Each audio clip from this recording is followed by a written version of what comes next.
আসসালামু আলাইকুম। অ্যাফার্মেটিভ থেকে নেগেটিভ সেন্টেন্স আমরা ধারাবাহিকভাবে আলোচনা করে যাচ্ছি। তো এখানে আমরা first we'd like to know what is the meaning of the full sentence. প্রথমেই দেখব এই সেন্টেন্সটার সম্পূর্ণ অর্থ কি। There is little water here, এখানে অল্প কিছু পানি আছে। এর আগে আমরা ফিউ ফিউ এগুলো নিয়ে আলোচনা করেছি। এর সাথে আমরা একটা তথ্য দিতে চাচ্ছি। ফিউ মানেও অল্প, লিটল মানেও অল্প। তবে এই অল্প এই দুটোর মধ্যে কি কোনো পার্থক্য আছে? না একই, ফিউ এবং লিটল। লিটল মানে অল্প, যেটা গোনা যায় না। অল্প পানি আছে, অল্প একটু তেল আছে, এগুলো ক্ষেত্রে আমরা ব্যবহার করব লিটল, যেটা গোনা যায় না, আনকাউন্টেবল নাউন। এন্ড ফিউ যেটা অর্থ অল্প কিন্তু যেটা গোনা যায়। আমার অল্প কিছু বই আছে, সেগুলো ক্ষেত্রে আমরা ব্যবহার করব ফিউ। ফিউ কি countable noun, for countable noun, যেটা গোনা যায়।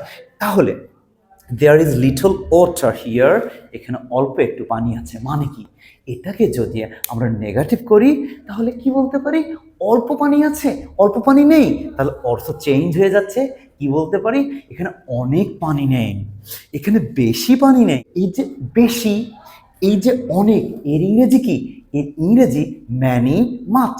এখানে আরো একটা তথ্য আমরা দিতে যাচ্ছি। ম্যানি মানেও অনেক, মাছ মানেও অনেক। তাহলে পার্থক্য কি? দুটোই কি পুরো এক? না, যেটা গোনা যায় কিন্তু অনেক, সেই ক্ষেত্রে আমরা ব্যবহার করব ম্যানি।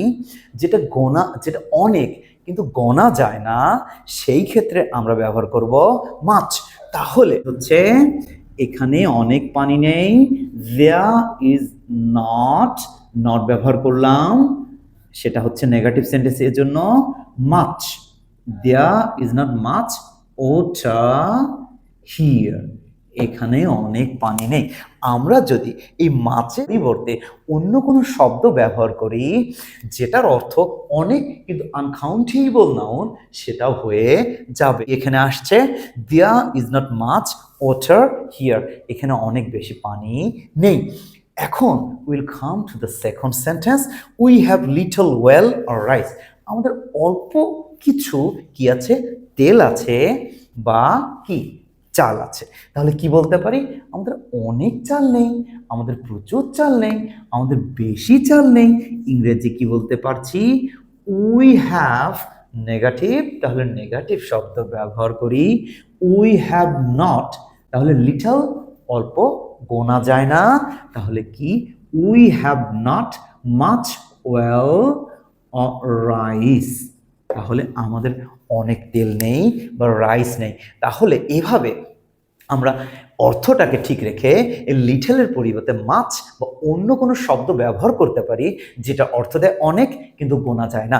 আর যেগুলো আমরা এখানে লিখলাম লিটলের পরিবর্তে, যদি এখন বলে there is not much water here, negative থেকে অ্যাফার্মেটিভ করতে বলে, তখন এইটাকে আমরা উল্টিয়ে অর্থ ঠিক রেখে অ্যাফার্মেটিভ করার চেষ্টা করব। ভালো থাকবেন। আসসালামু আলাইকুম।